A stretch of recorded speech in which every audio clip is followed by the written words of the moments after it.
మాజీ మంత్రి పేర్ని నానిపై టీడీపీ నేత కనపర్తి శ్రీనివాసరావు తీవ్ర విమర్శలు గుప్పించారు. వైసీపీ నేతలకు వెన్నుపోటు రాజకీయాలపై మాట్లాడే నైతిక హక్కు లేదన్నారు.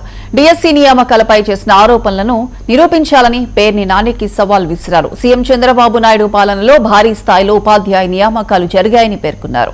రాజకీయ విమర్శల్లో హద్దులు దాటితే తగిన విధంగా స్పందిస్తామని శ్రీనివాసరావు హెచ్చరించారు. జిల్లా అధ్యక్షులు పేర్ని నాని గారు ఒక 2-3 రోజులు బట్టి ఒక ర్యాబిస్ సోకిన కుక్కలాగా ఎవరి మీద పడితే వాళ్ళ మీద అవాకులు చవాకులు పేల్తా ఉన్నాడు.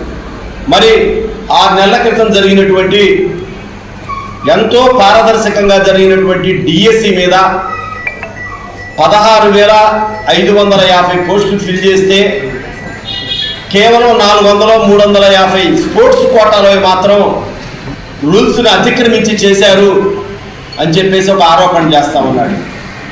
అయ్యా పేర్ని నాని, నీకు దమ్ము ధైర్యం ఉంటే, నీ దగ్గర ఏమైనా ప్రూఫ్లు ఉంటే నువ్వు ప్రెస్ మీట్కి రా.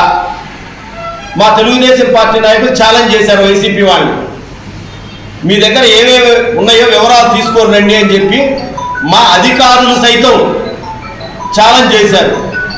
మీరు ఇంతవరకు స్పందించాల. ఈ పేర్ని నాని పేకాటలో అది కూడా ఒక క్రీడగా చూపించి ఏదో ఉద్యోగాలు ఇచ్చారని మాట్లాడుతూ ఉన్నాడు. నువ్వు కడుపుకు అన్నం తింటున్నావా, గడ్డేమన్నా తింటున్నావా అని అడుగుతా ఉన్నా.